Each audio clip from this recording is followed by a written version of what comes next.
They say you've made it when you're in the big bright lights. The scary thing about those big bright lights is they're sometimes blinding. Candia Consulting presents Beyond the Bright Lights podcast. Welcome to our humble abode. Thank you for having me. Appreciate you, man. Welcome everyone to another episode of Beyond the Bright Lights. We are so excited to have a special guest with us today. I'm Dion Candia. And I'm Michelle Candia. And in a second, we're going to introduce who our special guest is. But we are so grateful for you guys and being able to come and check us out. As you know, Beyond the Bright Lights was created to bring the behind the scenes of people that you probably know or look familiar, but to bring their life into play. Yeah, and just something more than what it is that you could Google about them or what you think you know about them. You know, we want to get into the nitty gritty of just their life and why they are who they are, what made them who they are, what shaped them into who they are. So that's what Beyond the Bright Lights is all about. Yep. And so this gentleman right in between us, center here, some of you may know his face. He is familiar to a lot of sports people. He has several hats that he wears, but we want to just talk about his life and how he got to the point where he's at. But without further ado, we have Mr. Otis Livingston Sr. Yes. Now, this afternoon, all four of the universities mentioned placed their assistant coaches on suspension. The University of Arizona's Emmanuel Richardson has reportedly been relieved of all basketball duties. This may not be the end of it. The University of Louisville, which is already on probation by the NCAA, was notified that it is under investigation. So like I said, this could be the tip of the iceberg. For years, we've heard of players being paid and money being exchanged and things like that. But now this is the first time that it's really concrete. Wow, or at least coming to light. Chuck Person, by the way, former NBA star. Rookie of the year, made about $23 million during his career, and now he's allegedly taking bribes. So we'll see. We'll see how everything works out. Guys, it is a pleasure to have you. Yes, now, we've been trying to get this thing set up for a long time. I know your busy schedule and everything. Our not being ready schedule. We ain't gonna put it all on us now. But we finally have this interview, and this is big. This is huge. And we're going to talk more about the sports part, but again, we want to talk to you and bring to you some of the behind the scenes, so you get to know the person as much as you probably see the face. Yes. Nice. Looking forward to it. Yes. This is good. This is good. So welcome to our little spot here. Thank you. And this is sports season, and we know people know you for sports and reporting sports and going on location and all of that. So tell me a little bit about what's going on with you now at this time. Wait, let's. What is your title? What do you actually I'm a sports do? director. I'm a sports director on Monday through Friday, sports anchor at CBS, at WCBS Channel 2 here in New York. Absolutely. That's what I do. So right now, we're just starting up the Major League Baseball season. Just last couple days ago, I was at Yankee Stadium for their home opener. Next week, I'll be out at the Mets home opener at Citi Field in Queens. I was down in spring training with them, Tampa, Port St. Lucie, a little over a month ago. This is a kind of getting to be a busy time, and now with the Brooklyn Nets on the verge of making the playoffs, things are getting really exciting around here. You know, the Knicks not really doing much. Just looking ahead to next year, but we'll probably be traveling with the Nets in the playoffs. So that depends on who they match up with or anything like that. So. It's a very busy time, but it's a good kind of busy. I like to stay, in and out of the office, where there's live for the Super Bowl, which I went to this year in Atlanta, or then in the studio doing some, anchoring from there. I just like to keep it, a little exciting. Mix it up.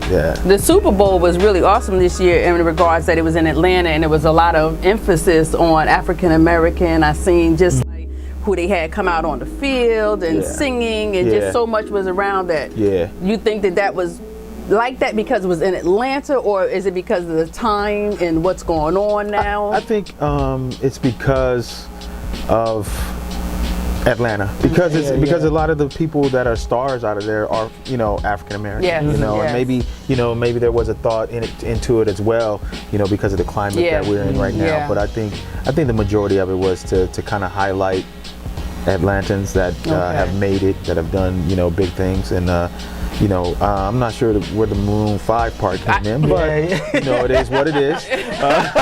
It is. Had to balance it a little bit.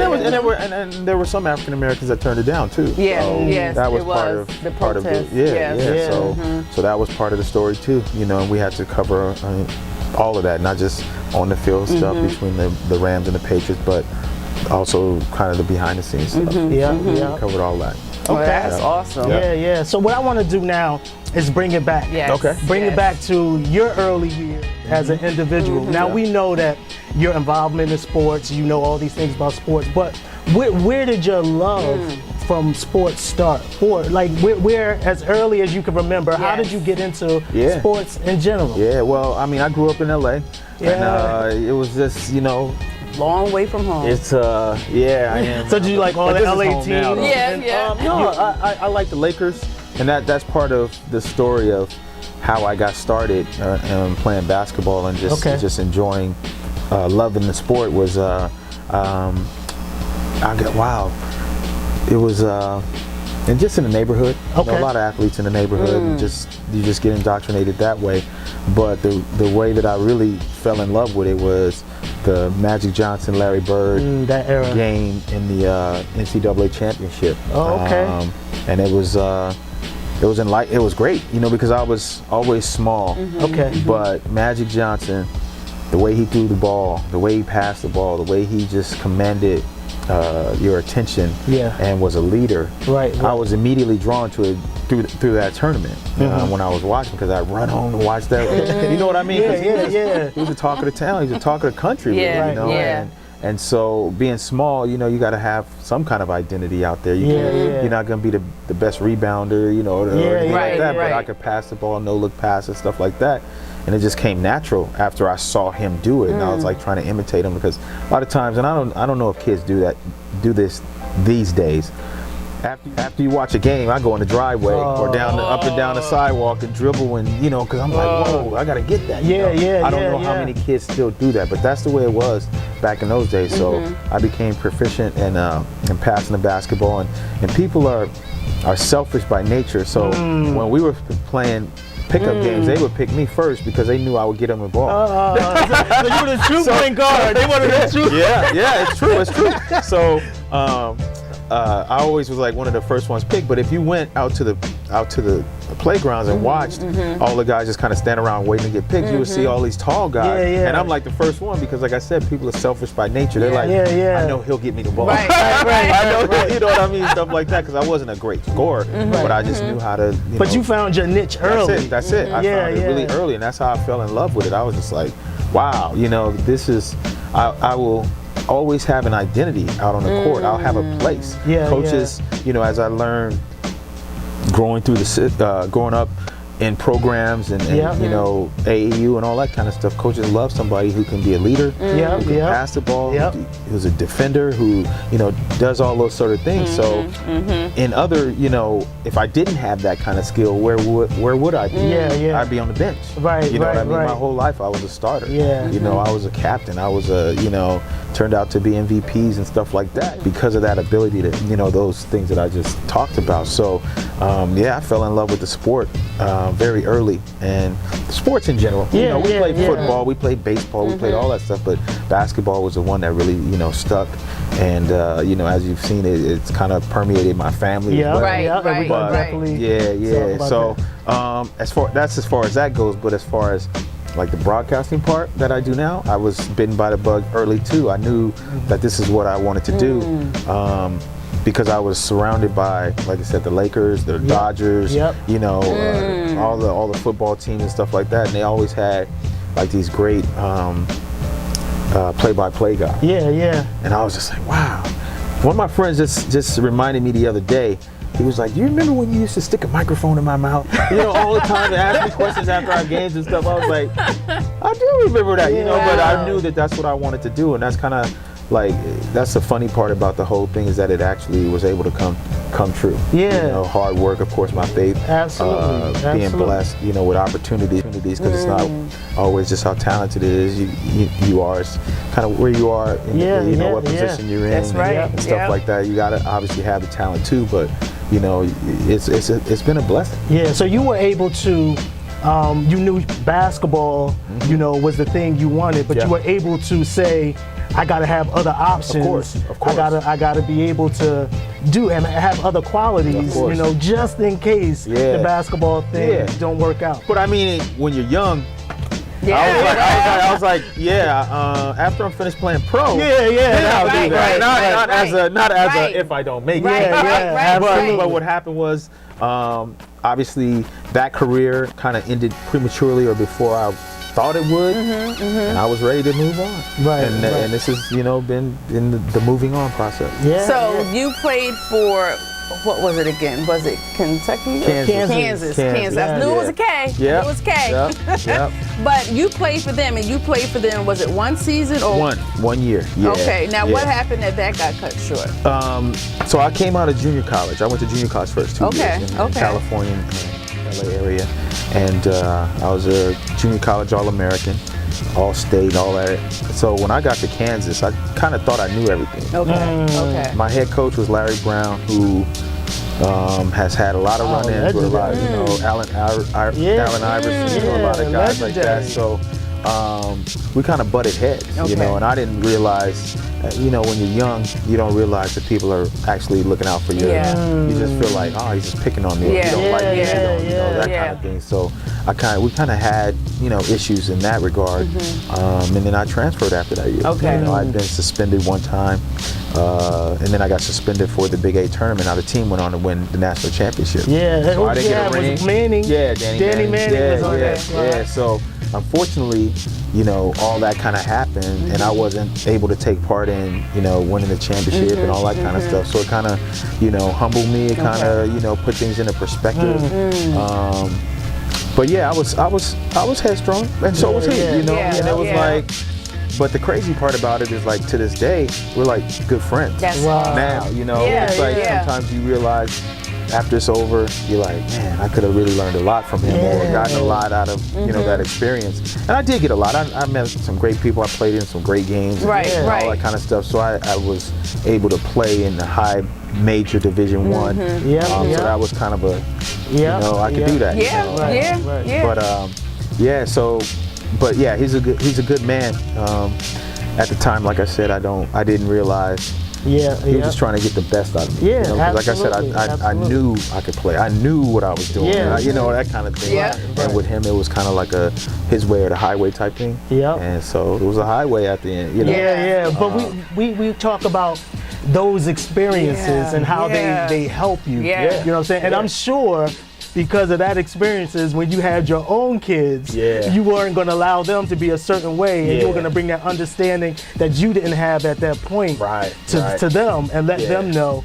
So it was more of a, okay, I know when the time comes what to implement into my boys. And it's just like in my own game.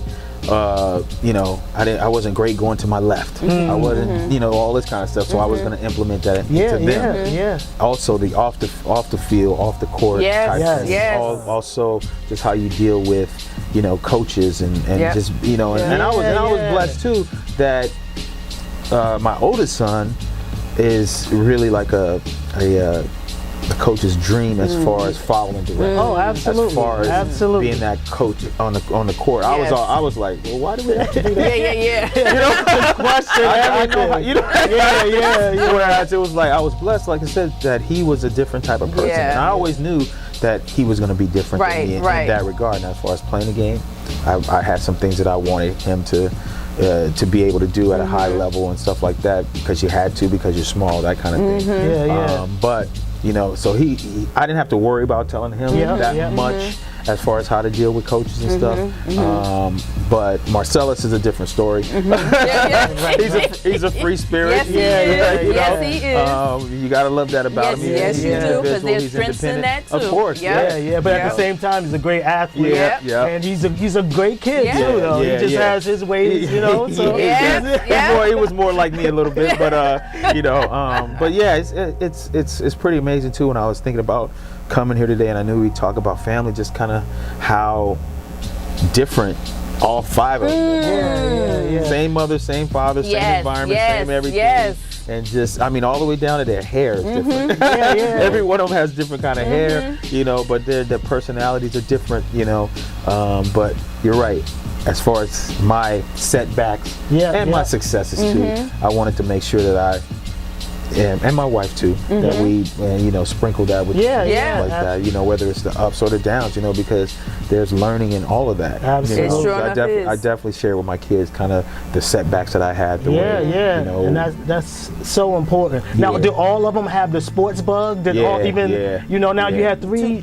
I got 2 girls and then 3 boys. Okay. So Alex went to college on a tennis scholarship at St. Peter's. Wow. That's awesome. That's my oldest one. And then Haley, she played sports, but she wasn't really into it.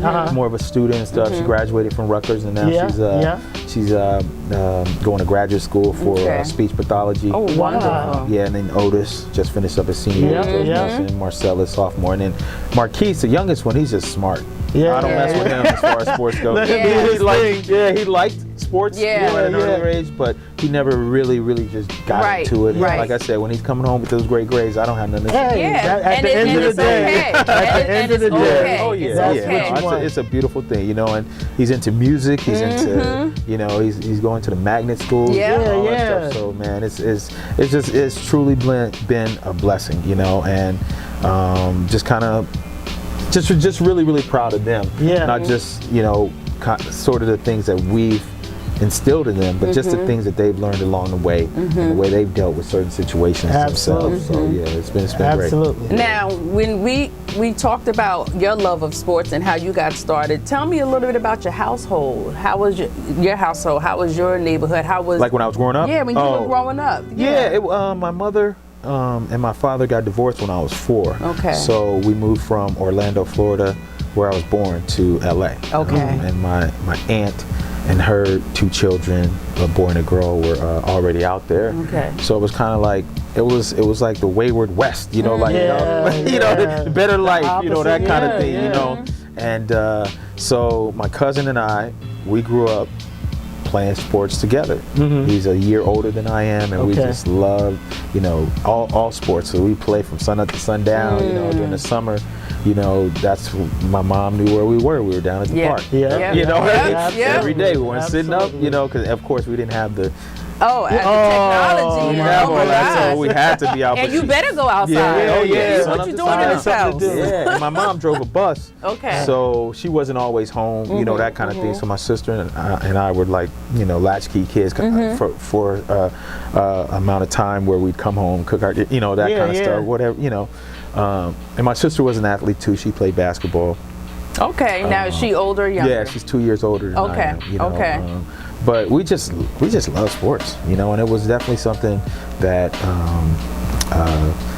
kept us occupied, you know. And then when we could see ourselves playing against some other kids from other neighborhoods and other towns and stuff, like we're like, well, it's pretty good. Okay, let's keep pursuing this. Let's just try to, you know. But we didn't have trainers. We didn't have any of that stuff at that time. You know? I mean, it was just kind of like go out and do it. Just put the time in. That was it. Go out and do it. That's it. And you know, but we also did other things that kids did. You know, it wasn't just all sports. We build bicycles. You know, then just ride them places. The good old days. Oh, no doubt. And you know, be home before the street lights came on. Yes, you got that right. That didn't matter what coast you was on. West Coast, East Coast. But I mean, that's something I said in another interview. We said and it's a common denominator with a lot of sports people is you see in some way the parents was really like the first person to discipline you. Like almost in a sense, your parents was like your first coach. It was the first person you took instruction from. They gave you a deadline. They gave you all the things that you look for in a coach. Yeah. It's like that core at home Definitely. had to mean something. Definitely, yeah. No. You're right. There were rules. There was, you had to abide by them. You get. I remember one time my sister and I was fighting. I mean, like physically fighting. Wow. And I had a game that morning, and we were fighting and arguing and stuff like that. My mom went into the store. She came back and we were fighting. And she was like, "What are you?" Went off. I can't say it here, but she went off. We get back home. I'm like trying to get ready to go to my game. She's like, "Oh, it was a championship game, right?" That was tough love, right My there. coach, who was like one of the greatest men that I've ever met, that gave me some early instruction, like you say, about and not just basketball, not just on the court, but Just life, in general. Yeah. Very important man to me. And I remember he came and picked me up. They were coming to pick me up, and we had a kid on our team named John Williams, and he ended up going to LSU and playing in the NBA. We were good friends, and I just remember looking out the window because we lived in apartments. I was looking out the window, and it was like. I was like, "Oh, not today." My mom was explaining to my coach what had happened, and he was like, "All right." Yeah. That's it, right? Yeah. And he went, but that's kind of the way it was. That It was wasn't the like making times. excuses. Yes. It wasn't any of that. My mom wasn't trying to play it off like, oh, he's just not feeling good. No. This is what That's happened. right. And he was like, That's right. got you. I'm out. And you That's know right. what was good about that? It's even your coach understood. Yeah. Like it was more than just you being an those times athlete. are not And there sometimes today. because I at your see coaching and I see like a lot of coaches, and I don't knock anyone's style. Right. But a lot of times, the parents would discipline the kid or want discipline, but the coach would come to bat for the player because they need to use them instead of the coach having an impact and saying like, nope, it's a circle. We're forming a circle. Yes. If your mom, your dad say this, I agree with them. That's right. But so many times now, the coaches want to win more than deal with the kid's character. Right. And that during that time too, the whole neighborhood took care of the kids. That's right. That's right. right. That's And that right. was That's part right. of it, even though he didn't live there. That was part of that too. That's It was right. That village. Yeah. It was a healthy village because we have some villages, but they're not healthy. Yeah. They Healthy don't village. put out healthy children. Yeah. But that was key because it was like just an understanding like there's bigger things in sports. Oh yeah. You gotta act right, and I remember it just like it was yesterday. That's how important it was, and I just remember my boys looking up at me like, I'm like, Nah, not today, play And that was even a time because the other friends knew that also. Oh, Other friends. Well, it was.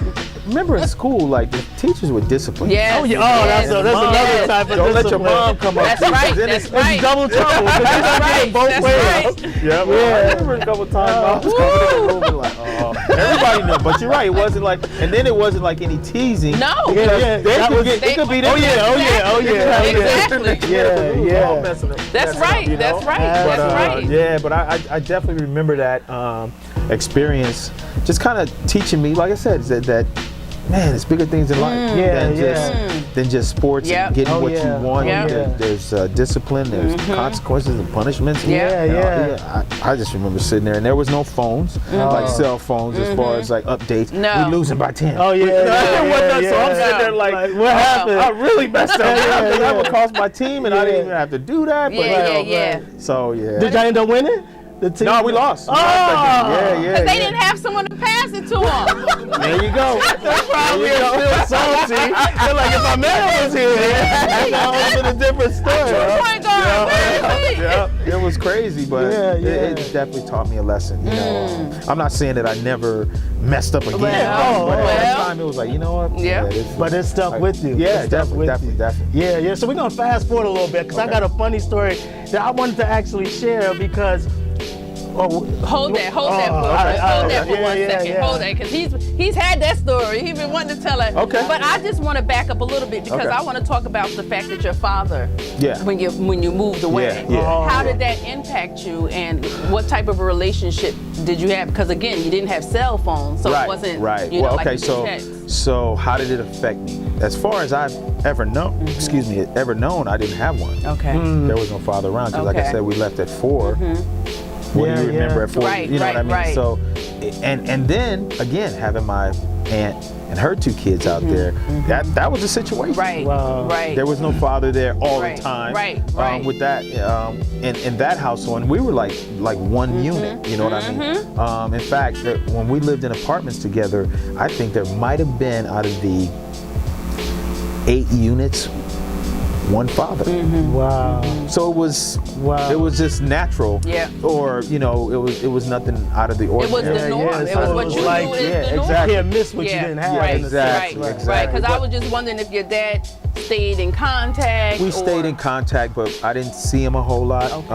I went to Florida a few times, like in the summer or something like that, or Christmas, and be with my grandmother down there. 'Cause we had, my mom was one of 10, Okay. and my father was one of 10. Wow. So we always, there was a lot of family Yeah, I around. remember so, that. So when you go down there, you got to see a lot of your family. It was as you get older, that's when you start realizing, what you might have missed out on. Yeah, You know what I yeah, mean? Now yeah. I thank Yeah. God that I can He relate to put that. us into that situation, because I just think that being down in Orlando, being in the environment that was there, it wouldn't have been good for me. Right, And right. I know that my mom was looking for the best situation for her Yes. kids. Yep, yep.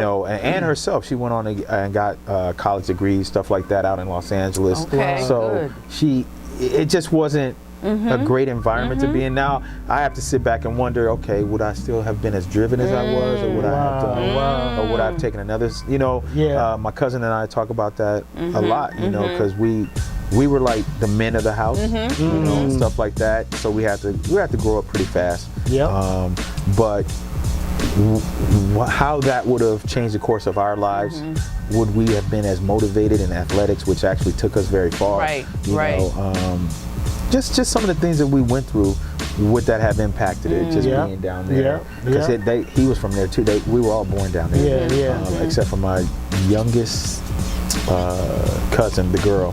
She was born out in LA. Okay. But and later on in life, my father and I, when you start realizing kind of what's going on. I mean, when I was young, obviously, I was like, oh, that's my dad. Yeah. So much, as a kid, you just love them. Right. But then when you start seeing stuff, or, that kind of thing, it's like, wow. Yeah. Okay. Yeah. Okay, now you're becoming a man. Right. And now you're like, okay. Yeah. Yeah. Yeah. And then start having your own family. Yes. Like, Yes. oh, man, I can't. Yes. And did a Yes. lot of what you didn't have, you say, now with my kids, Yeah. Of course. because I didn't have certain course, things, of course. so I knew what I was lacking, course. so I'm going to make sure that course. they have To the these point things. where it was sometimes a little much. Overcompensate. Overdoing Yes. it. Overcompensate. All at Dion can every relate to that. oh, yeah. He At can at every relate to practice, that. at every Yeah, Dion. and Dion can sometimes relate you to let that. it marinate. That's You let when the coaches do my their story thing. gonna kick Yeah. in. Can I tell my story Can now? you tell it? Oh my goodness! So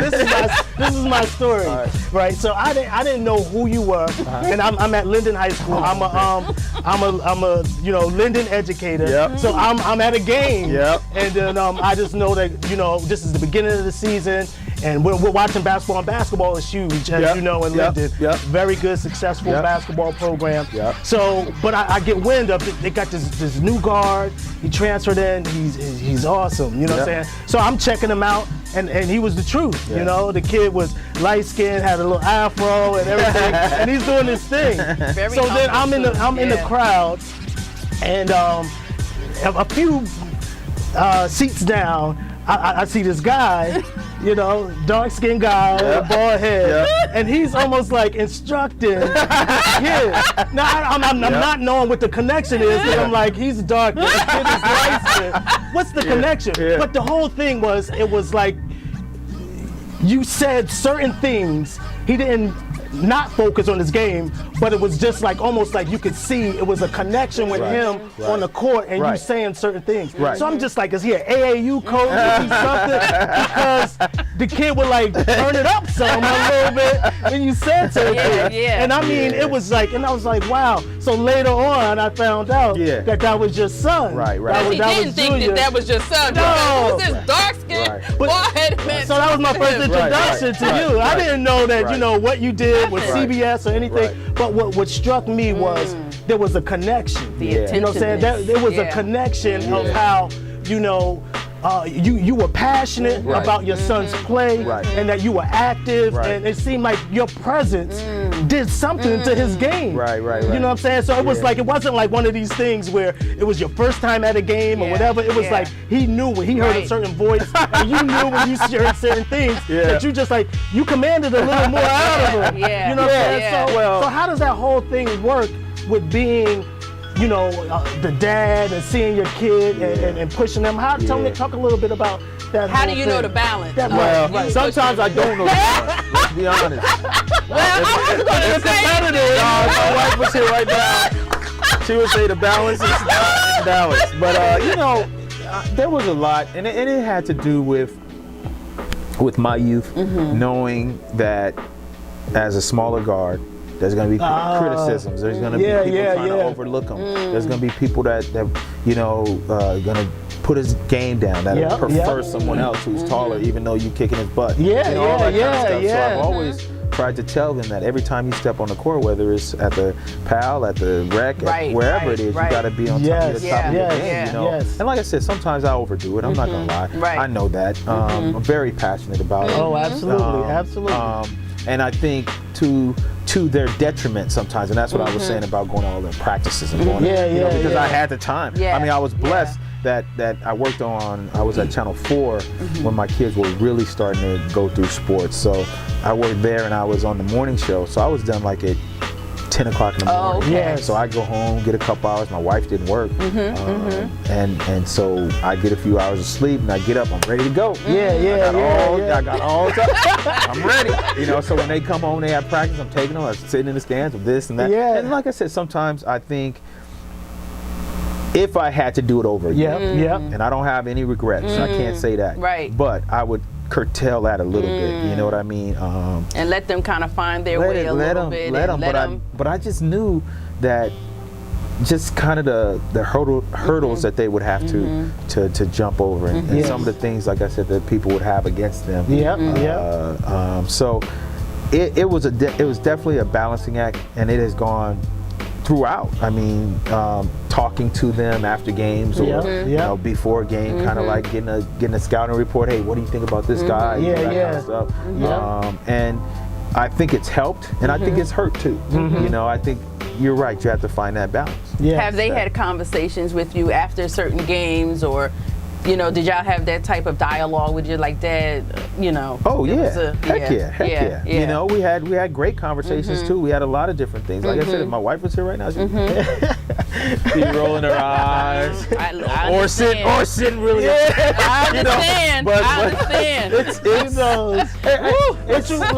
Because also when you coach, and the passion that I've seen coming out, it's also, you know, that it's a sport and you want them to be like that, but somewhere in your mind too, you know that they have to be competitive in life as well. So when you see them being timid and different things, you're triggering, like, in life. Yes, I see a character thing. I believe that. I believe that. Sports bring it out. Yes, Oh it yeah, it's a does. microcosm It of life. If does. you're It not really out there does. battling to the Yes, end, to try to figure things out, and then to put your skills on display. Not be afraid. There was a time with Marcellus. That's what I felt like. He was almost embarrassed when he played sometimes. I'm like, what?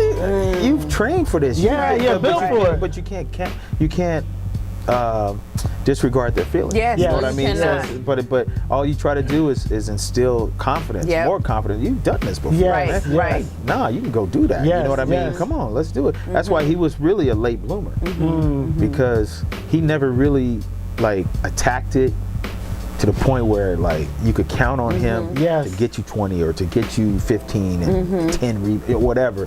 It took him a while to actually get that. Nowadays, it's not that way. It's like, oh, I know what I'm doing. You know, that kind of thing. So that's kind of something you have to deal with as well as a parent, coach, or whatever you want to call it, is knowing who you can. Yo, you got to go. I didn't really have to worry about little man Otis that much. I knew he was going to compete hard, you know, and whether we, won or not, I knew he was going to compete. Marcellus, it took a little bit longer time. Alex, fierce competitor. That's my oldest one. Unfortunately, she had exercise induced asthma. So she Okay, couldn't continue with basketball.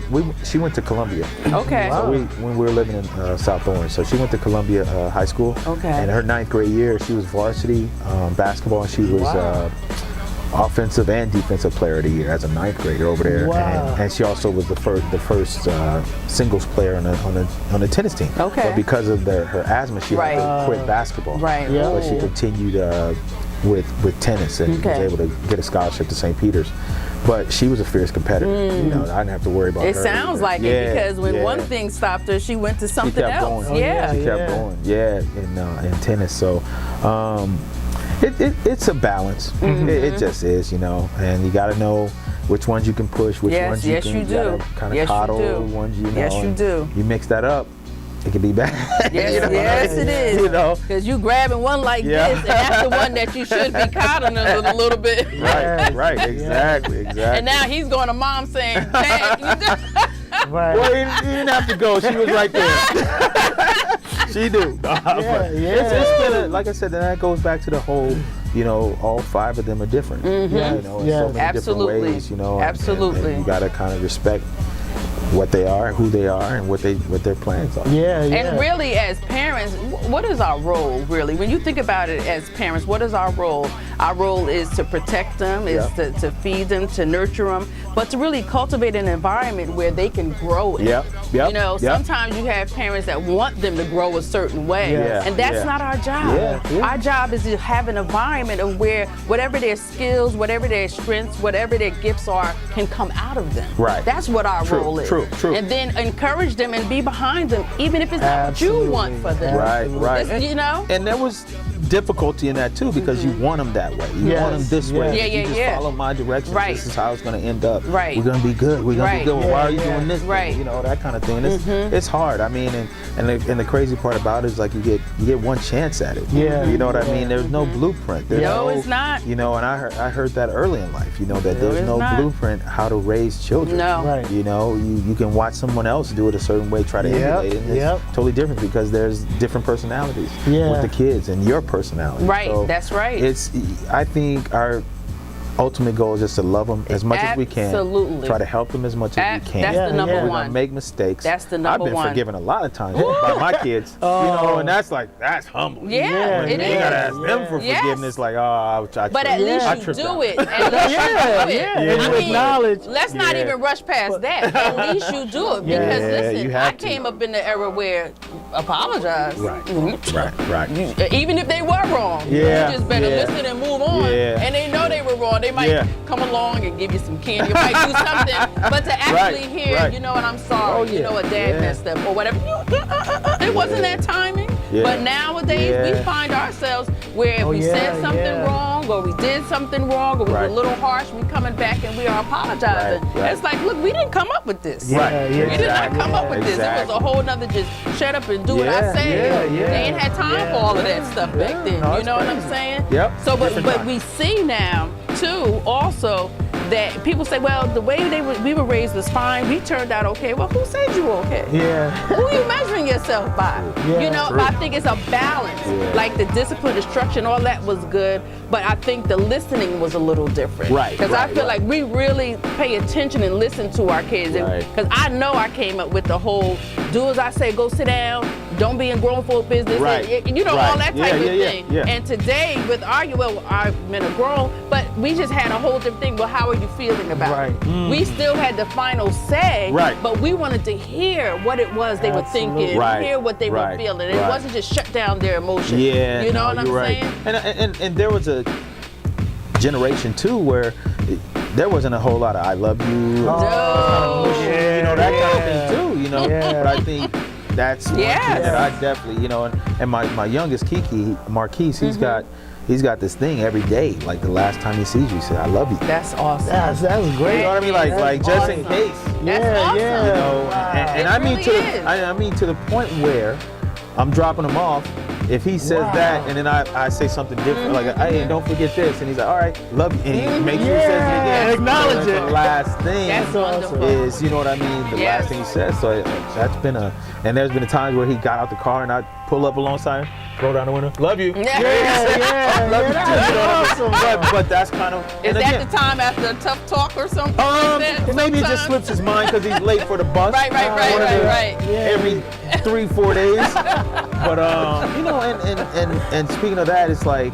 I look at our kids and they're like, they just love each other so much, and that's big to us because we're like, yo, man. if something happens to me and my wife, Oh, that's wonderful. we know they're gonna take care of each other. You know, like Alex, she's down in Jacksonville working. She plans her time around when she can come home for a weekend and watch That's Marcellus awesome. playing one That's day and really Otis playing is. another day, or birthdays, or you know, that kind of thing. And it's like that's whole what we want. Family. That's right. what we that want. whole It family. really That's is what we priceless. wanted. Yeah. And that comes from what you put into them. You, Yeah. Your wife, what you have put into them. We take some credit for it, but just the way that they've always been like this, just the love. I mean, Yeah. when we used to, our vacations sometimes were surrounded by AAU trips because our kids love going to hotels. So we go down to Hampton, Virginia, where Otis was playing or Marcellus was playing, and we'd all go. And we just always around each other. I've always thought, you know, I love that they have kids, they have friends. Yeah. But you got a built-in Yes, thing here. absolutely. Not that I want this to only be Right, right. but just so you know, Yes. you still have that. Because a lot of times Absolutely. when it's all said and done,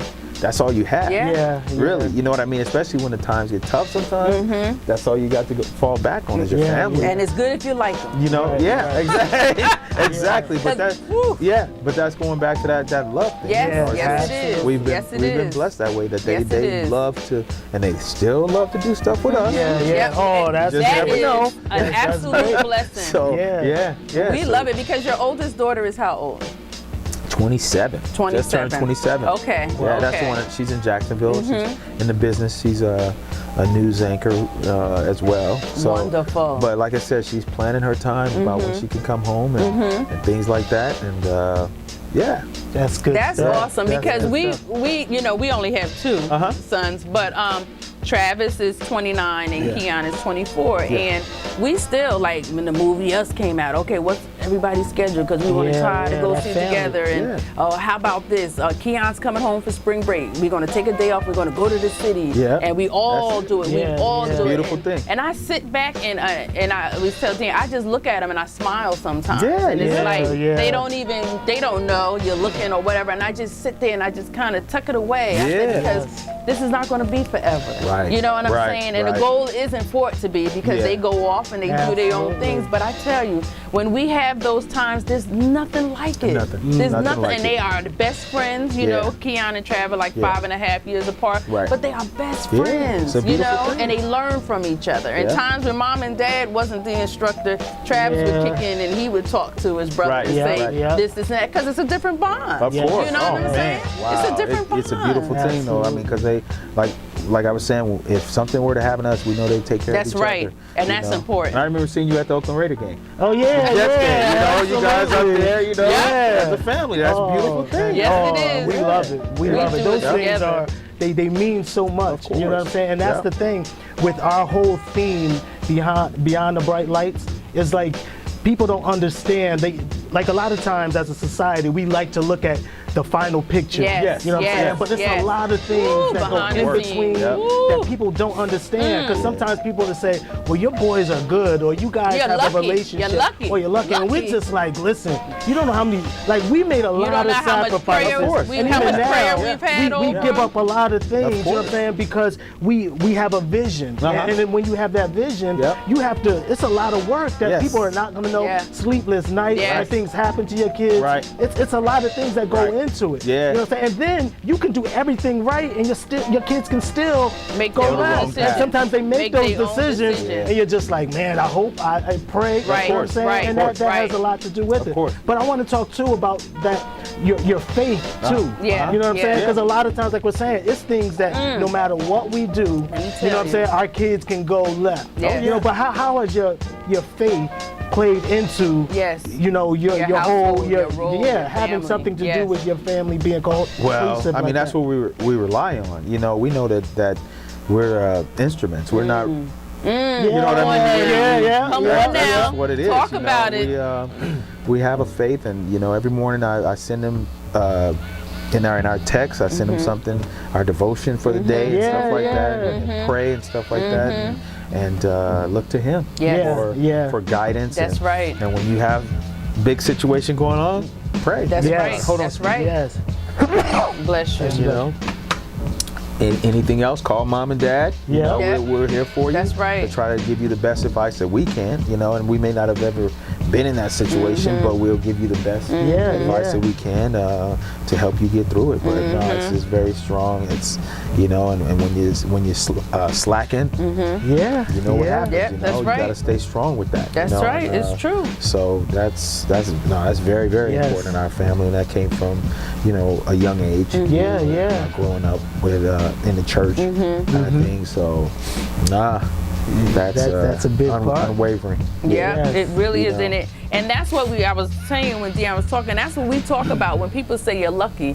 Just even when the people say things like relationship goals, it's like all of these different things that people say. And I always Right. say, if you're not willing to put in the work and go through the nights of crying, the tears, all that stuff. I'm talking about even in marriage. Of course, It's yeah. a whole lot. When Yeah. you've been with someone a long time, you have no idea. And you just look at a picture and you think, oh, I want to be like that. Right. good. I want Right. that looks good. Right. But you don't even know what the journey has been. Yes. And I always tell people, don't wish for something that somebody else has. Right. What is it that you want? What is it that you want to work towards? Because it's a battle sometimes. Yes. Oh, yeah, You know what I'm definitely, saying? It's a battle definitely. sometimes. And we always tell them, we know that without God, we wouldn't be who we are. We wouldn't Right. be the people that we are. We don't even try to take credit for any Exactly. of it. You know what I'm and saying? And that's why I said it. A lot of people tell us that's our influence on the kids and stuff like that, and we say, yeah, we'll take a part of the, Yes. but we know where where it's coming from. Yeah. Yeah. So no, there's no discussion about that. But we just feel like we're blessed to have them. Yes. And then we have to do our best to guide them, Right. and protect Right. them, as you were Right. saying earlier. Yep. That's it. Yeah. Well, let's talk a little bit about wife. Your Okay, wife. yep, Your wife. What's yep. your wife's name? Nikki. Again? Nikki. Let's Yep. talk a little bit about Nikki, because we know that Otis would not be who Otis Sr. is, and she would not be who she is, and the kids would not be who they are without just your connection with your wife. So, Right. how long have you two known each other and been together and all of that? 29 years this summer. Yeah. Yeah, it's crazy because how we met was I was working at a basketball camp, and her brothers were in the camp. They were young. Okay. boys. I never knew them, but one was in my cabin because I was a coach, Okay. counselor, whatever, and one was in my division. So the age, group that I was coaching against, and one was in my room. And it's something about the two of them just kind of, I don't know, it was weird. They were big trash talkers. So, That already drew you. so they already, got attention because of that. But they were just good kids, Yeah, fun kids yeah. to be around, And on the final day of the camp, she came to pick them up, and I kind of saw her, and that kind of thing. And I asked the kid, the youngest guy, "Hey, introduce me to your sister." Yeah, I was in college. Come on. All right, so we met and stuff like that, and I gave her my number, and she didn't call for 3 weeks. I was like, what's going on? Oh yeah, what's up with this? Finally, she called and we talked. We've been together ever since. But the backstory is that she had just gotten back from her freshman year at Oregon State, and she said she was really tired. When she got home, she drove all the way from Corvallis to her home in Boise, Idaho, and she was asleep. She was going to sleep and stuff, and her mom came in and she said she was about to go pick them up from the camp because Nikki wasn't supposed to. Right. But she said, "You know what? I haven't seen them. I'm gonna go pick them up." Wow. I mean, Look like, at that. Look My at that. chance. Yeah, But- yeah. That's what I think. It was just a sign from God. That's right. I really do. That's right. Oh, absolutely. Because there was There's no way. coincidence. And why was I? I wasn't even that fired about fired up about working in camp. It came back. It came like the offer to work it came late. You know, that kind of stuff. Yeah. Just the whole thing of how it all worked out. Her stepmother was a longtime news anchor in Boise. Wow, look at that. That's what I wanted to do. You know, I just kind of the things that kind of connected us. And obviously, if I had not left Kansas, I would have been there. You know what I mean? Just all these times that kind of worked out, and I'm like, wow. I kind of shudder to think about it. If one thing didn't happen, where would we be? You know, because I can't picture my life without her or kids. Yes, You know, that kind of thing. So I just her influence or the way she's helped me to be the man that I am and who I am is just kind of believing in me before I believed in myself. That I could do this job that I was, you know, that I wanted to do. I was like, I'm always a confident person, but there's always a little bit of, I wasn't trained like all these kids, guys that go to Syracuse that have the great broadcasting school. That we didn't have that at my school. I just did it I just imitated the people that I grew up watching. You know, eventually I got my own style, but to get started in it, I didn't know if it would work or not. But she kept telling me, "No, you can do it. You can do it. I know you can. Go do it." You know, she that gave kind you of thing. That boost. Yeah, it was like a nudge, then it was a kick. It was a punch. You know, get out. You know, Get out do there, it. get out there. But just that belief, and always having that belief. You can do that. You can do radio. You can do whatever you want. You know, that kind of thing. And that goes a long way because it's like, it's amazing. And I know you're not going to say it, but you're a multi-time Emmy Award winner. Emmy Award winning. You know, and this is like, wow, that's equivalent for what you do to a Tony, to an Oscar. But you, from humble beginnings to working on your craft. You know, to being this person that is just like, you know what I'm saying? People look forward to staying up sometimes late to catch your, you know what I'm saying? You're part of the show. But what was it like breaking into that industry, to the whole TV and everything? What was that like for you? It was scary, you know, because like I said, once you commit to doing it, it's like, this was my dream for so long, so I can't fail. You know what I mean? A lot of pressure. That you put on yourself, and when I got my first job, I had a wife and 2 kids. I mean, I was making like $15,000 a year. Wow. That's nothing. That's like, whoa. I mean, we were lucky that the cost of living, because I got my first job in Rockford, Illinois. And so the cost of living wasn't that bad. So we were able to make it. But think about $15,000. You know. Then I got a raise, $15,500. So, but you was excited. Everything counts. You got mouths to feed. But I mean, the pressure was there, you know. But I wanted to do it. I loved what I did early on, and it was like, you know, working in that market, I was able to make mistakes that weren't huge, like career ending. You know, but you're able to make those on-air mistakes, or you know, you missed out on an interview because of something. You know what I mean? Like not being in a certain place at a certain time, whatever it is. So it was interesting. It was fun. It was new. It was something I never did before, you know, except for some projects in school, you know, or working or putting together something for the public access station. But as far as cranking stuff out every day, being on air every day and stuff like that was definitely new, and I was for it. You know, I was like, yeah, let's do it. You know, I was there. What was the thing that made you say, I can do this though? You know what I'm saying? Because it's like you're training and you're but at a certain point you just said, okay, this is my gig. I'm built for this. What was that?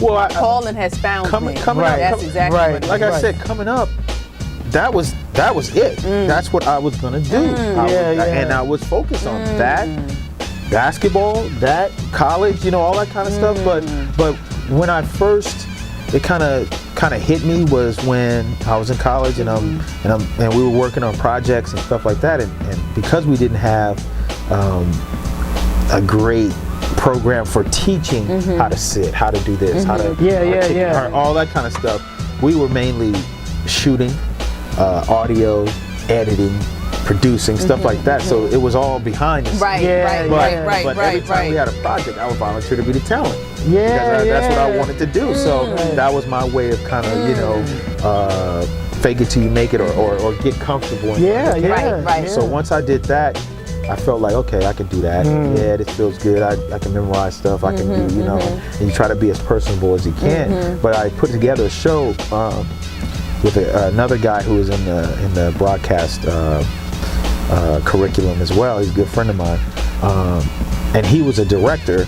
That's what he wanted to do. So we had a director, we had me, we had some other friends that we could, hey, you run the cameras for us, and stuff like that. But I did a public access show, kind of surrounding the basketball team, because I was already done playing. So Nikki had 2 years left to get her degree. So I put together a show because I was working in the video department. So we set up these chairs in the dome where the football and basketball team played. Had a guest. We also had some other packages that we made.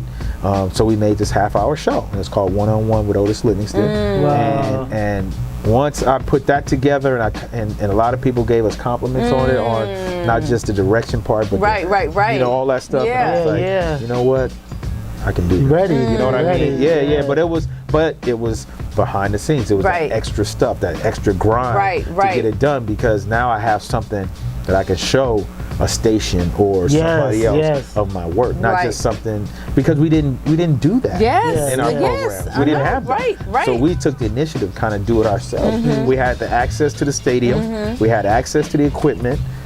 Let's do it. I know all the basketball players, we're friends, so I can interview one and talk about a game and this and that, and then roll in a package about the university, kind of a recruiting type of a thing. So talk about some of the things that you had the privilege to cover in your professional career. What are some of the events that you covered doing your news thing? I had the pleasure of working the Olympics when I was at Channel 4. I had my own show. From Athens, Greece. And wait, real quick, is it true you were able to hold the Olympic torch? Yeah. Oh my goodness, that's awesome. Dick Ebersol gave me that opportunity. That is awesome. He was the head of sports for NBC. I remember, Dick Ebersol is that's awesome. a great man, but he gave me that opportunity because we had a path. I think they ran it from Greece. I can't remember where it started, but I was part of it. It ended up in Greece. That's right. So I did my part through Harlem. I was tired. But you could put that torch down. So I played it off. There was a lot of people along the route. They were like, So I'd run over to the side. And I'd hold it like I'm doing them a favor, but I was catching it's like, oh, this torch is like this. I'm catching my breath more than anything, but then I get it back, and that was pretty light. It's pretty light. But that distance, holding it for a while. But I was just out of shape is what it was. So, but I played it on. Hey, you gotta think. You gotta be quick on your feet. So I had the Olympics. You were able to cover. I did Torino, Italy, at the Olympics as well. Wow. I went to Japan for the Yankees and Devil Rays. They started the season over there.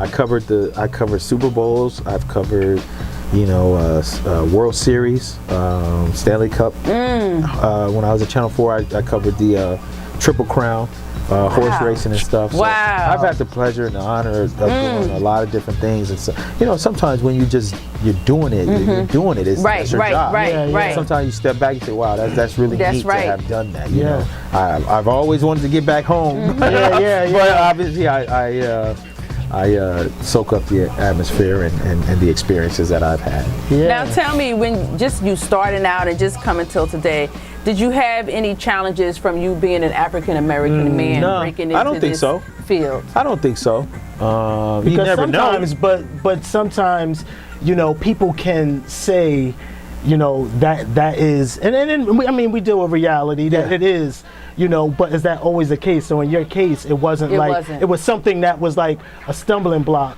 that you felt like I didn't get to do something because of my race. I don't think so. I don't. I mean, like I said, you never know behind the scenes what's said and done or anything like that. But Never anything that I can put my finger on that has prohibited me from doing my job or advancing. I think it's hard work. Yeah. I think it's you know, just the grind. You know, opportunities have to be there too. You know, you understand that there's some relationships. You know, a lot of people say, you know, it's not what you know, it's who you know, stuff like that. And I think that that's true. And you know, some people I don't know, but somebody might, and they had a job. But I don't ever feel like that's ever inhibited me. I remember one time I was up for a job in Chicago, and I think the only thing that kind of kept me from getting it was that I wasn't a Chicagoan. They wanted someone that has that kind of feel for stuff like that, because I can study. I know sports. I know the Bears. I know the Bulls. I know the history, stuff like that. But sometimes if you don't have that flavor or that, you know what I mean, that relationship of growing up there, or something like, if I went back to LA, I'm sure it would be the same thing. That's the only situation and that had nothing to do with color of skin. Had to do with the locale. Now, do you find that there's many African Americans that apply for those types of positions, or as far as being a sportscaster or working with, you know, the news, or do you find there's a lot? There's a lot. I mean, it's a situation like it depends on the work you do. Like I said, it's your demo tape. It's how comfortable you are in front of the camera. It's a lot of different things that, you know, how much of a hard worker you're going to be. Just those type of, because I remember when I was coming out of college, guys were in the same program as me.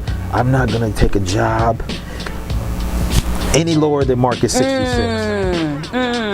Any lower than 66. Now they're still waiting for that. I got in at market 148, Rockford, Illinois, like 60 miles west of Chicago, and that was during Jordan's second heyday. So we would go into Chicago. We cover big time stories. We cover in a small to medium sized market. And I just always said, you know, just let me get my foot in the door, and then it's up to me to kick it in. So that first job is just get me started. That second job is on me. How would I make it? From my first job, from the experience that I have, you know, that kind of thing. So like a year and a half later, I got a job in Philadelphia. The market 5. Wow. So now break down the market. Please break down the market. Well, New York is 1, LA is 2, Chicago is like 3. So it's population. You know, viewership, all that. So I went from 148 to 5 in a year and a half. And then 2 years after that, I was here in New York. Wow. So in 3.5 years, I went from there to there. But if I was waiting for a certain one to get started, and it's a I'm not saying it's all me. I'm saying it's a blessing. Oh, absolutely, absolutely. But you was humble enough. You were humble enough to say, I need to get my feet in the door, and I can learn while I'm getting my feet in the door. Yes, because I find that today. Now I don't know if it's only me, but I find that a lot of the young ones today, I hear those types of conversations where I'm not going to do this. Well, it could be something simple. I don't have a job, but I won't work at McDonald's. This is what I'm talking about. You know what I'm saying? This is what I'm talking about. But what you find though is a lot of parents give them the things that I didn't get when I was younger. I had to go out and get a job to buy the kind of clothes I wanted to wear, because we were going to Bradley's and Caldor, and I wanted to go and buy something else. So that's when I said, you know what, Michelle, you need to get a job so you could buy your own thing. But now what you see a lot of, I know we're guilty of it too. We were guilty of it too. You gave them, even though like the phone, I see some of these young people, their phones is better than mine, or they got the newest version every time it comes out. We'll be like, it's been 3 years and maybe we should upgrade it. The newest versions come out. Our boys used to have a newer version than we did. I think it's the times, but what we did train into our young men, they had to work hard. You know what I'm saying? So even though mom and dad would try to give you things, and the older we got, we were able to give them a little more than when we started out. But they're hard workers. We have hard working young men. Of course. So I think about, I see some of these young people and their attitudes stink. Their attitudes stink, but I still see them with the $200 sneakers on and the phones and all of those things. About that. It's almost like we're living in a time where they have this entitlement. You know what I'm saying? And that's another thing that we taught our boys is to appreciate. We don't mind. You work hard, you do your part, and you know, you everything else you get are blessings. That's you know, appreciate those blessings. You know, because we also don't believe that, you know, we struggle our kids should struggle too. You know what I'm saying? Right, Like right. we work hard, so you don't have to do a lot of the things, but at the same time appreciate what you have. Yeah. And we want you to be a hard worker, so that's how we had to balance those things out. It's like because you didn't have certain things, you want to make sure they have it, but you also don't want them not to work hard and to get their own thing. You know, there's the balance in that right there. A few things on that. My mom, raising the 2 kids in Los Angeles, told us, I'm going to get you everything you need and some of the things you want. That sums it up.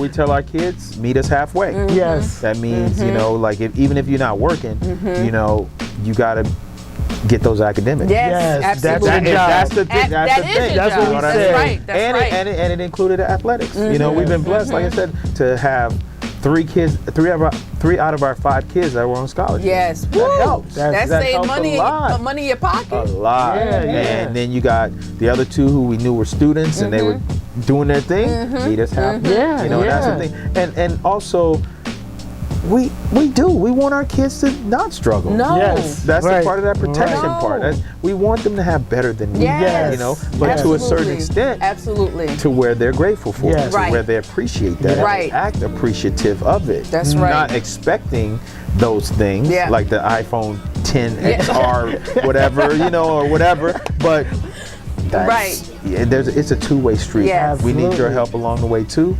And you, as you get older and you have your kids, expect that the same, you know, that kind of thing, you know. So, yeah, there's a sense of entitlement to a lot of kids, and then there's a lot that are grinding. There are a lot that are working their butts off. But it seems like the entitlement ones are the ones that get all the attention because that's the ones that just grind your nerves a little bit. You know what I'm saying? So it's like we don't even focus on the ones that's doing all the hard work. This is entitlement because I'm standing in line at Walmart and you on the phone texting or you talking about what you did last night with the cashier, and I'm like, hello, you know, like things that we wouldn't have dared do. You know what I'm saying? So it's just such a different. It requires a lot of patience. That's what I say. And I know my patience with some of the young ones is just, it's not there. You know what I'm saying? And Deanna said, well, Michelle, that's what they doing now. But he's in the school system, so he's around the young people. So he sees that. His mindset is a little different than mine. You know what I'm saying? Definitely. Now, you've had the pleasure to be around a lot of athletes, and I'm sure you've seen a lot of different things, you know, with their characters and things like that. But what would be something that you said, you know, with professional athletes, you know, it's that they have in common that to get to a certain level, what is something that you could identify that these guys have that young kids need to know that when you don't see this, but I know that this is something that professional athletes have? Well, I think I'd like to say, and it's not all the way across the board, but just that hard work, that drive, man. Because a lot of people just see the finished product, see them playing, and it's just all natural. A lot of, you know, you got to work at it. And so this kid John Morant, who's got everybody going crazy in the NCAA tournament. He wasn't a 5-star player. He wasn't. He's a sophomore in college. He's his true age. He's not a reclassified. He's just straight up 19 years old, and he's about to be the number 2-3 pick in the draft this year. Out of hard work, had some talent too, but was totally overlooked. Played on a team with Zion Williamson, who obviously is a freak of nature. Absolutely. Going to be number 1. But here's a kid that still believed in himself and just worked his butt off. Had that natural talent and used it, and now it's all about the hard work. Now I say that, you know, I want to say it across the board because some guys are just. They're just big. They're just tall. And I'm talking about basketball. But they're just tall. And they're going to get it. They're going to stay around for 10 to 12 years in the NBA collecting a paycheck. You can't teach size. You know, that's what they say. You can't teach size. That's it. The lower you get to the ground, the more of a hard worker, more talent you have to have. It's just reality because that's a kind of a big sport. Yes, it A is. small guard nowadays is 6'3". I wish I was 6'3". You know, but that's just the name of the game. So the lower you get to the ground, the more talent, the more, you know, of a hard worker, that hard work ethic that you have to have, and also a belief in yourself that you have to have. Absolutely. And that's another character trait that they all seem to have, is a belief in themselves. Yeah. You know, that they can do this. Right. You know, and that they can stay there for a long time, because that's the goal. Right, Not just to get there, but to stay there. Get that second contract. You know, that kind of thing. Yeah. So, That's true. yeah, so I would say it's that hard work ethic behind the scenes, putting in those hours that people don't see. Yeah. Showing up to the gym 3-4 hours before game time every day, you know, just to work on your game. Yeah. Those sort of things. And you see that with your boys, with your. We know personally, you know, Junior, who we actually had the privilege to go up to college at George Mason and see him play, and it was amazing to see. And your son's what? How tall? 5'10". 5'10". You know what I'm saying? And you know, I'm going in the bathroom and I'm seeing like little posters of him. I was just like, it's amazing because the attention. And I'm like he is the man there. Yes. You know what? He had to work. He went in there and he was unheralded. Wow. Nobody knew him. No, you know, and they had to look up. I remember reading like some of the early forums, like after he had signed down there, and I just remember a lot of people saying, well, he's from Jersey. He was first team All-State. It's got to be tough. And then they look at it, the Linden program. They see that he went to St. Pat's, all that kind of stuff. So they're trying to get a picture, whereas a lot of the other more heralded kids, you know, they come in. You got all kind of information. You already know about. Yeah. But because he was under-recruited, there wasn't a lot. And then they see his senior year tape and all that kind of stuff. Now they're starting to warm up to it. And then I remember his coach in the preseason, he was like, I don't know if he's going to start, but he's going to play a lot of minutes for us. So I'm like, but I'm sitting back here, I'm reading this. I'm like, That's not. so I'm calling him up. Yo, what's up, man? What's going on down there? He's like, no, I'm doing this, I'm doing that, I'm doing that. Keep doing it. Only better. You know, keep going, you know. He's a 4-year starter. Wow. Never That's missed, awesome. never missed a game. 4 That years. is awesome. 4-year captain. He started every game he was down there. He's like 4th in scoring. 2nd in assists, 1st in games played. I mean, he did a lot of stuff, but it came from that chip on the shoulder first of all. A lot of kids that he kicked their butts, got recruited more than him, so he wanted to make sure all those coaches knew that they made a mistake. And I think he's shown it. That's what drove him, you know, and just again, going back to the belief in yourself, getting that opportunity, no matter where it is. That's right. And that relationship, that George Mason is a great institution, and gave him an opportunity from day one to do his thing. He took advantage of it. So it was fun to see, you know, and like when he went over 1,000 points, they had these hats made up with his number on the side. They had when he hit a game-winning like a buzzer beater, they had this thing called Mount Clutchmore. There was they had 4 faces on it, 4 guys in the program that have hit like really big shots, and he was on there. And they just take care of their people, you know. And the thing that really got me was after he was done, or we were coming down to the end of his career, just what the people were saying about him, and it was like the numbers, they speak for themselves. You know, whatever you can judge him that way, whatever. But the impact he had on the program, the impact that he had on kids. After every game, they would do their thing where they huddle, and then they say, and then he'd go around the stadium. He'd go to the band, shake their hands, hug them, high five some of the kids in the stands, take pictures, autographs. And a lot of people said that meant a lot. You know, and that was witnessed that. And that was something that I never saw. I didn't teach him that. But as a parent, you could hear that and you see that, and you're just like, man, that you know, because you can the points and all that stuff, you know, that's what they give. But you're just like off the court, and unbelievable. You know, it was amazing because we went and we seen him, and then afterwards we got a chance to get something to eat with him. And then we went to the restaurant, and it was just like people would come and they knew who he was, but he would take time to, you know, look people in their face, thank you so much, and this and that. And it's just like he's really, you know, a star there. He's a star, you know, but he just had that spirit about him. You know what I'm saying? Off the court, I'm like this and that. But when he's on that court, he's vicious. When I heard that kind of stuff, like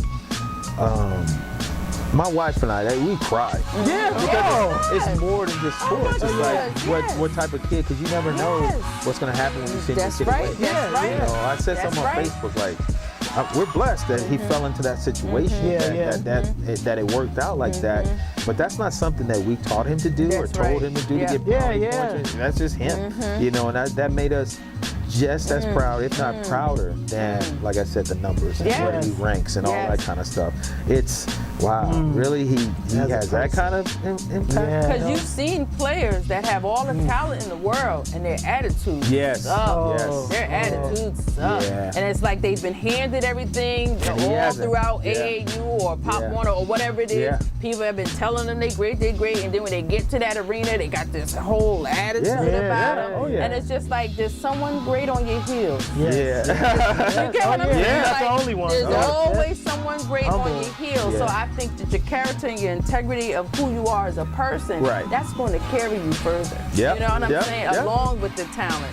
But what I was going to say was, because you've covered different sports, and you know now we have a climate of where there's just, and it's not now, there's a lot of athletes, or should I say right now NFL players that are getting caught up in just like domestic cases and things like that. And Deion and I always have these conversations. He talks about because it's an aggressive sport. You know, you sometimes you don't know how to turn that off, or you've been taught that as a child to use that with the football. But it's a part of you. So when you come off the field, you still have this aggressive nature. But I was thinking about hockey. That's an aggressive sport as well. Very much so. But I don't hear as many things, so I'm trying to see what is the correlation, like what, you know what I mean? Because that's a real, people getting their teeth knocked out. Oh yeah. And it's okay. And it's okay. Just go over there and sit down.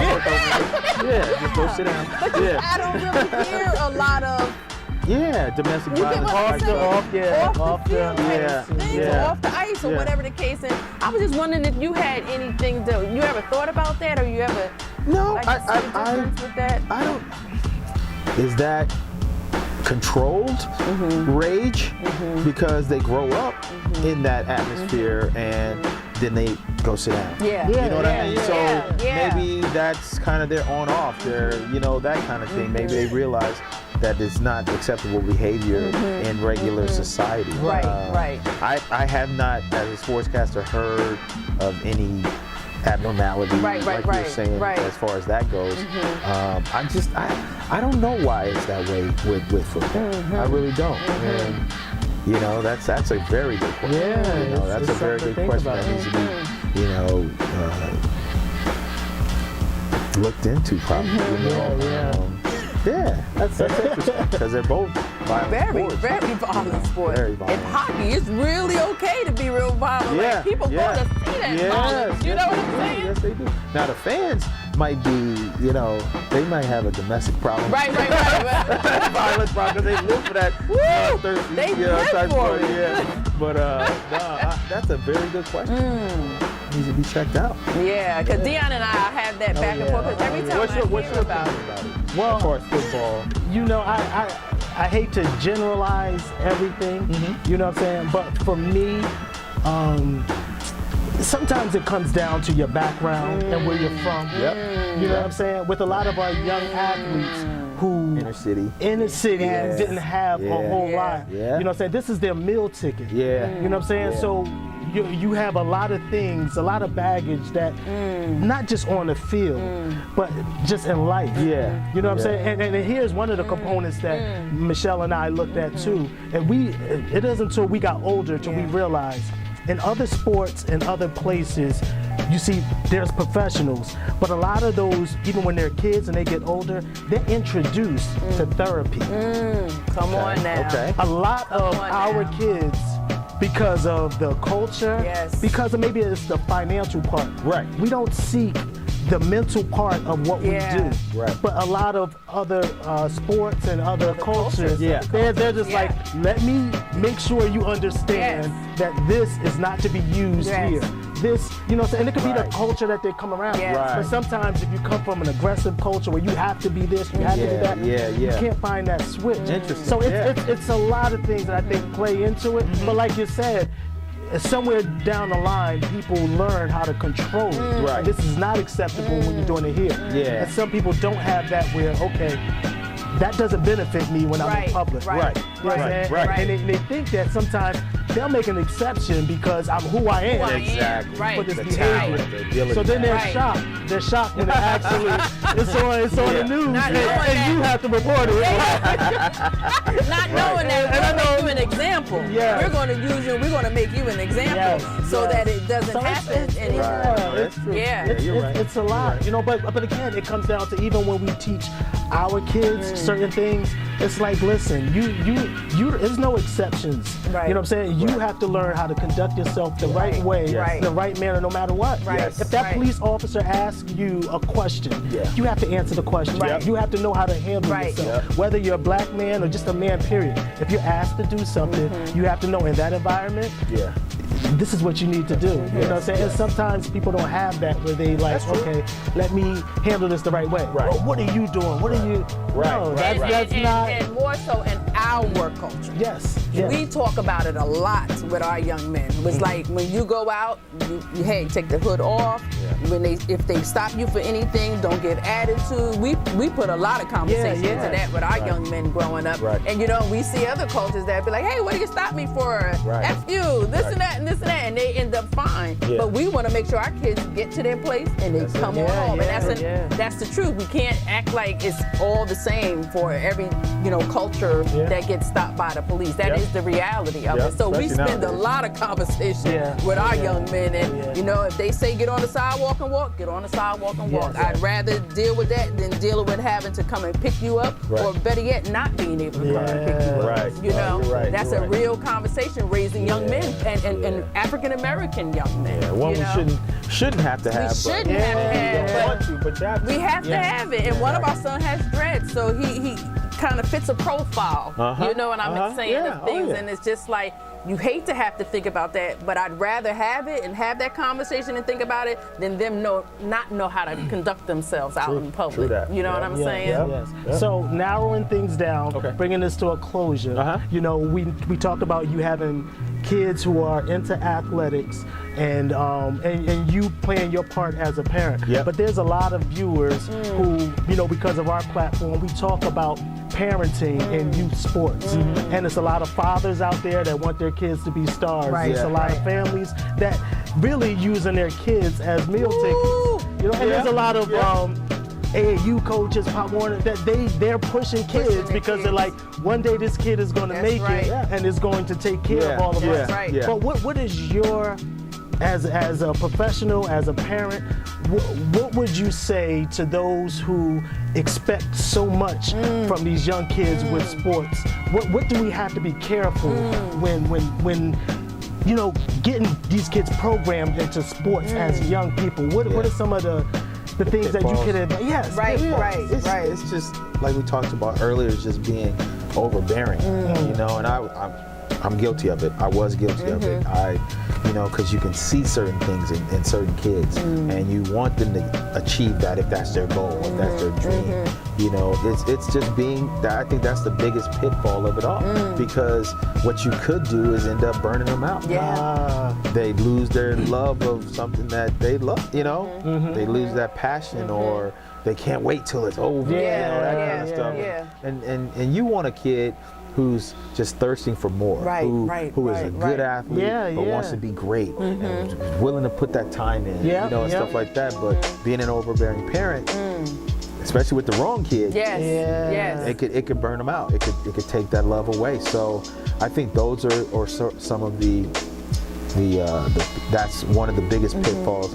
As far as like AAU coaches or anything like that, I think there's a lot of them that have great hearts that deal with kids who they genuinely have an interest in, just so that they could be successful, because they realize too, as the coach, I'm watching their personal situation, that this is their way. And if that kid is not on a team, he's gonna be in trouble. That's right. There's a lot of those too. Absolutely. Absolutely. He's a lot of either- mentors. Yes. A lot of the I'm coaches telling you, become mentors. the guy that I was telling you about when I was in 4th grade when that incident happened, that I was telling you about.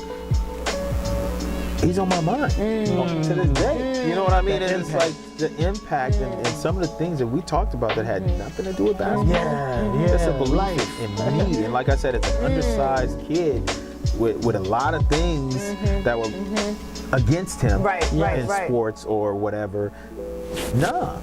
You be just as good as anybody. You put the work in and all that kind of thing, and a belief in me, like all the way through, you know, when I was in high school and I'm playing for the city championship and all that kind of stuff. Get a call from him, or you know, or like I said, just the impact that he still has on me, and in a way on my kids, because it's through me that you know what I had from him. You know, also my junior college coach, the impact he had on me. Another, you know, an African American man that just taught me a lot about life, you know, that kind of thing. So I find a lot that are mentors, and looking at it positively, and trying to, and being interested in a kid, not because of, and trust me, when I was young, there was no indication that I was going to be anything. Like a great basketball player. You know, you get a kid in the 5th grade that's 6 feet tall. People are going to take notice and interest and all that kind of stuff. But here I was, just me. And this guy's taking this interest in me and what I was going to become athletically, giving me confidence that way, and in life, giving me confidence that way. So, but there are some, like you said, that see it as a meal ticket. Shame on them. You know, and a lot of times it doesn't turn around that way. That's true. So you invested all that time. Meanwhile, there's a good kid over here that you could have impacted in life. That's right. That's a good kid, and those are the ones that I'm like. I try to keep an eye out and just have a word for that. I've played on teams that my son and Marcellus have played on. You know, my sons Otis and Marcellus.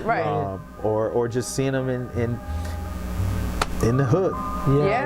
Try to, you know, like those are the ones that I want to have an interest in that nobody thinks much of, overlooks, and I can impact their life, or that coach can impact their life. And even to make sure that parents are involved and they don't just hand their children off to someone, because that's what we've seen too. You just hand them off to someone and you have no involvement anymore. They still need their parent.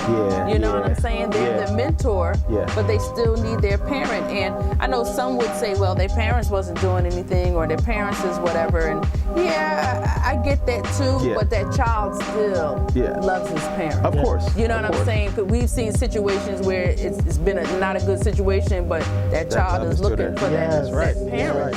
I think sometimes we have to also look at it too, because my sister went to a lot of my games when I was really young, because like I told you, my mom was a bus driver and stuff like that. So sometimes that situation is what it is, and I think that part of the reason that Mr.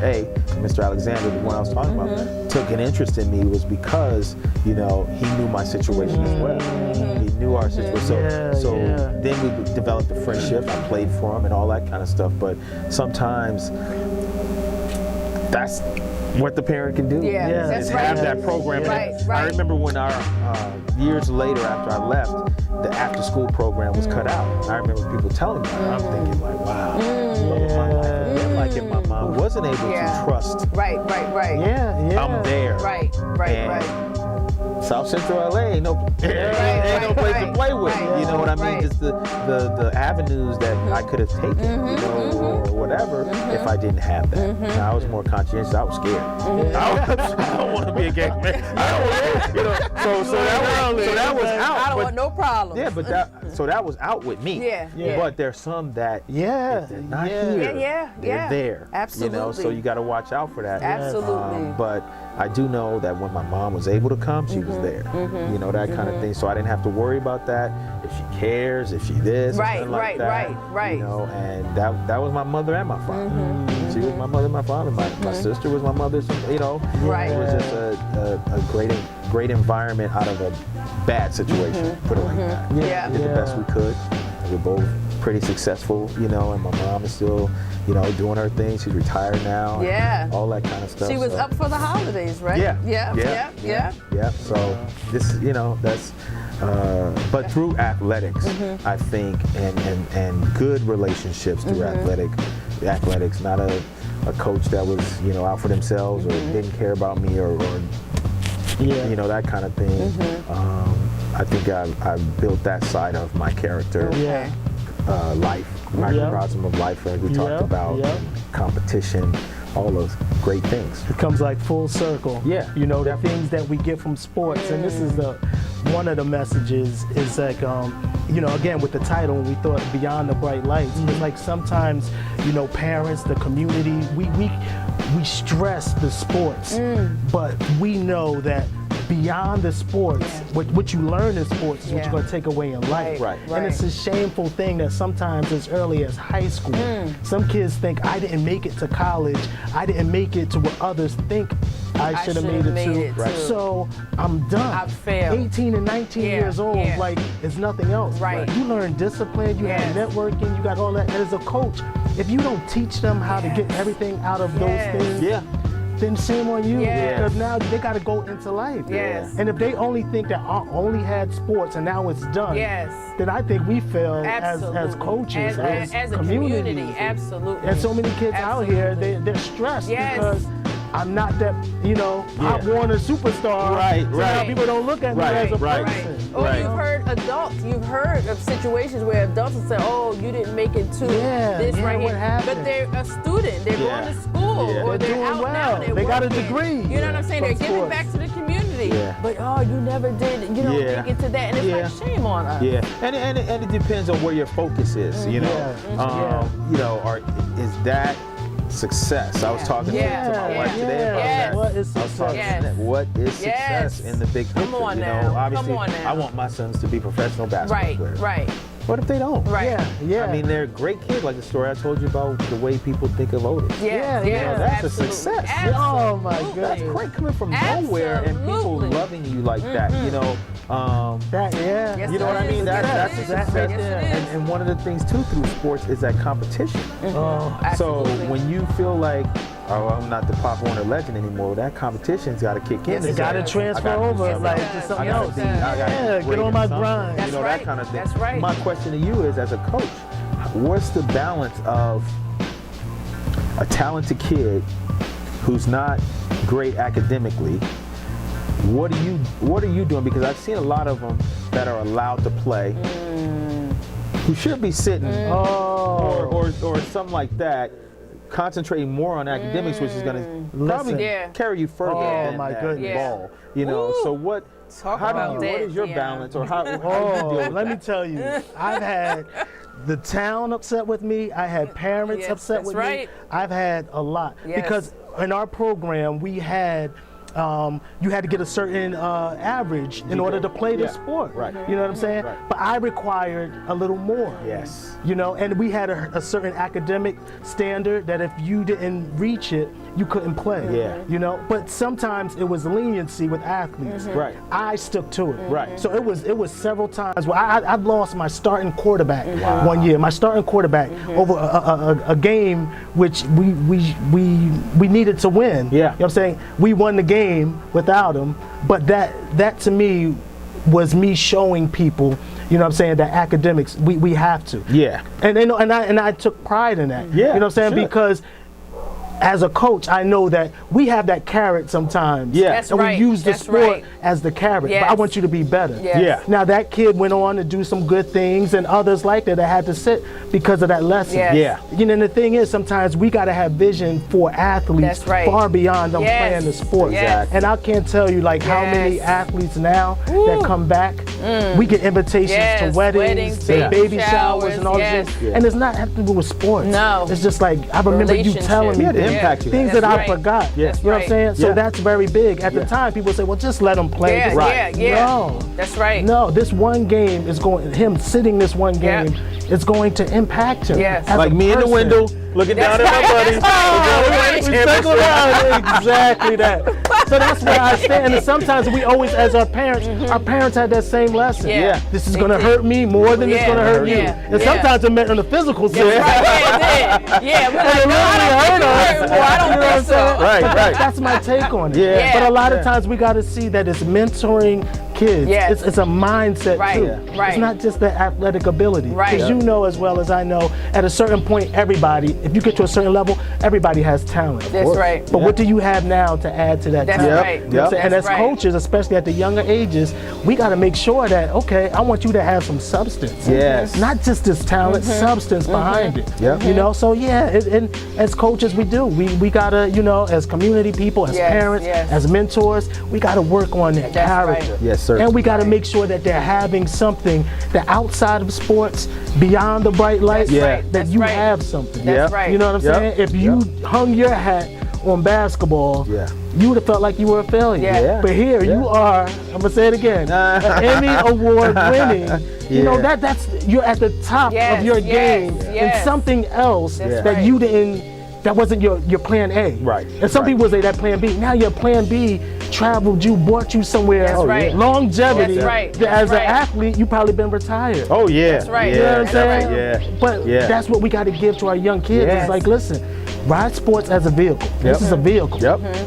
I once had, I'm gonna end with this. I once had a friend that I grew up with.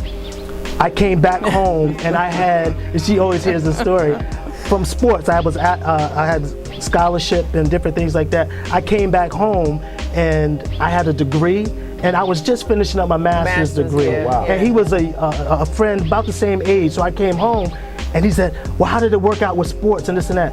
I said, well, you know, I did a little workout for some professional teams, but I'm undersized. I wasn't willing to do all of that. You know what I'm saying?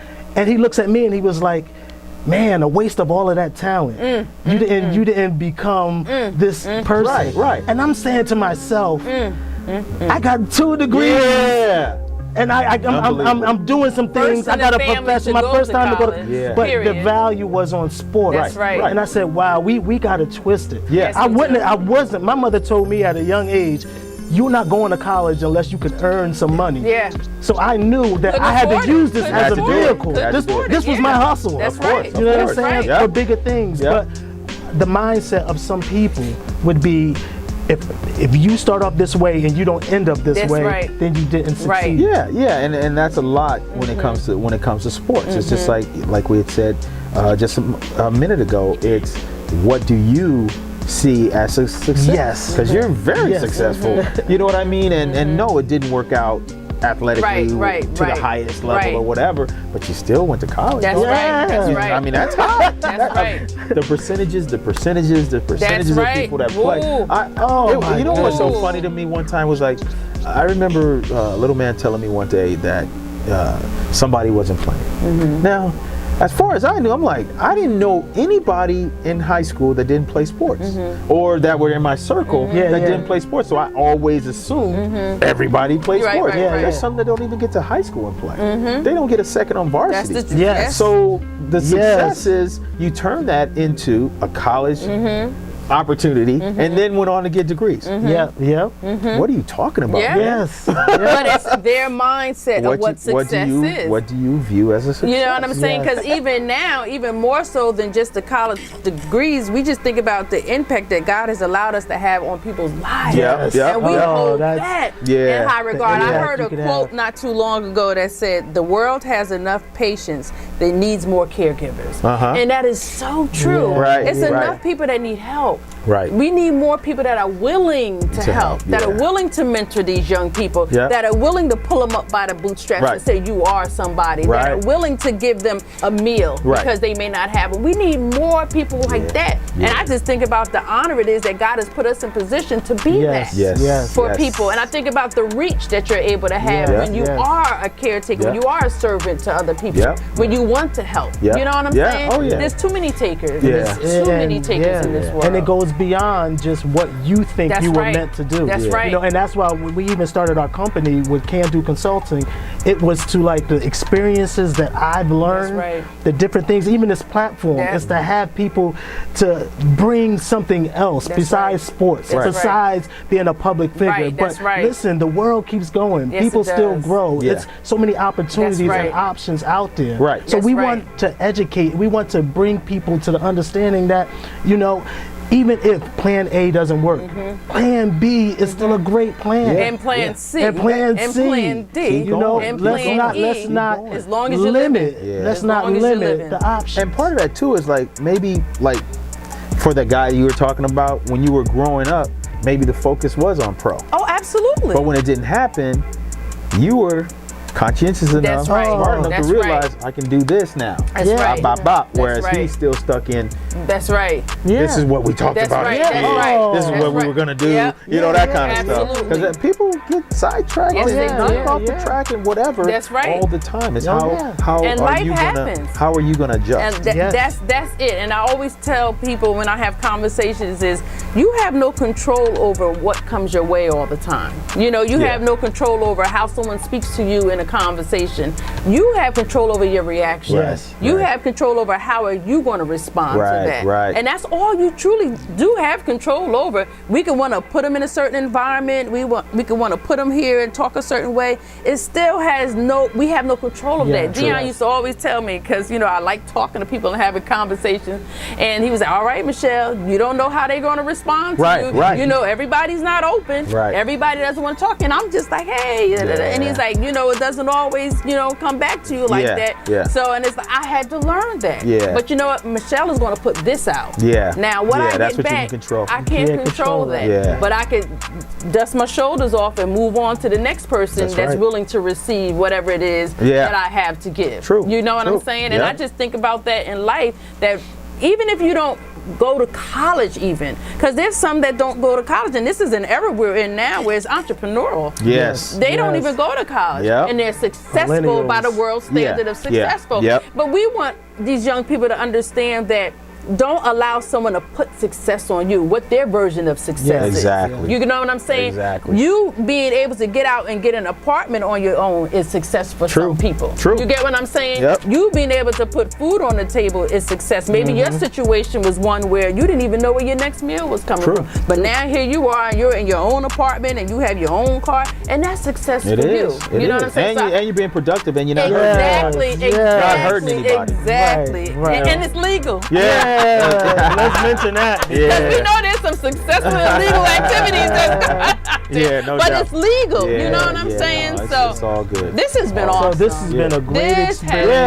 has been wonderful. And you know, we like I said in the beginning, we've been trying to get you, and Yeah. trying to get you because we know you personally. Yes, Yes, and we we know do. your kids, Yes, and we sir. know. Yes, and we it's do. just Yes, like we do. you know, it's refreshing to see that when you do things the right way and you Yeah. have faith, you know Yeah. what I'm saying? It Yeah. trickles down Yeah. from Yes, your it mom does. to you, That's and now right. your mom gets to see, you know, your Yes. grandkids. Yeah. And That's she's like, so it wasn't as wonderful. I invested in you, but you That is invested. wonderful. So it just Yeah. sees that, you know what I'm That's saying? And we want to awesome. inspire and encourage a lot of people out there that keep working, keep Yes, pushing. that's right. You know, do things the right way. Don't listen to what other people Yeah, say, that's because right. if you have a format and it works, you know what I'm saying? Just stick with it. That's right, You know, that's the right. things that you do, maybe you may not get credit for, maybe the world may not see them. That's but these right. are the things that matter. That's and at right. the end of the day, you want you, yourself, your family, and your kids to be happy. Yes. And that was the whole thing about Beyond the That's Bright right, Lights. that's is that we right. want to make sure that people understand that it's more than sports. It's Yeah. more being a public figure. That's right. Public figure. It's you loving life, loving people, Yes. and enjoying the process. And I don't even want to skip past that love thing at all. Yeah. Because love is the greatest of everything. You know, we know just scripturally, just from our faith, that love covers over a multitude of sins. Right. And I just think about that, just people's shortcomings. Love covers that. Absolutely. If you just have a heart of loving people, then you're able to work through anything. I'm telling you, your integrity will be different if you have love. Your character will be Yes. different if you have love. And people will embrace that. You'll get opportunities from places that you can't even believe you have because of just the love that you exude. Right. And that's something that people crave. You know, Yes. people want love. People want to be appreciated.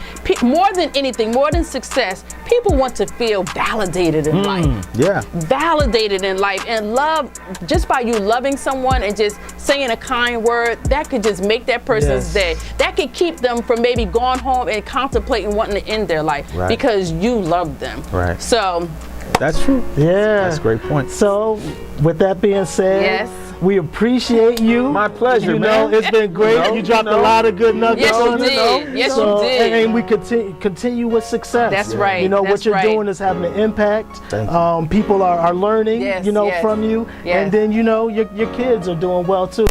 Continue blessings blessing, man. on you and yours. Did we do pretty good with did awesome. keeping you like cool? You know, we didn't have the little makeup to come in between and do all of that stuff, but you're good. You got humble beginnings for us. Humble beginnings for No, us. it's a nice setup. This is a great platform that you guys have, and I was looking forward to coming on. And you know, when you talked about just having a conversation, that's what I like. That's what right. it's all about, is That's right. being, you know, comfortable and just having a good time and Absolutely. sharing thoughts with one another. Yes. That maybe I could pick up something from you guys. Yeah, and we definitely picked up some nuggets from you today, which is awesome. All good. All right.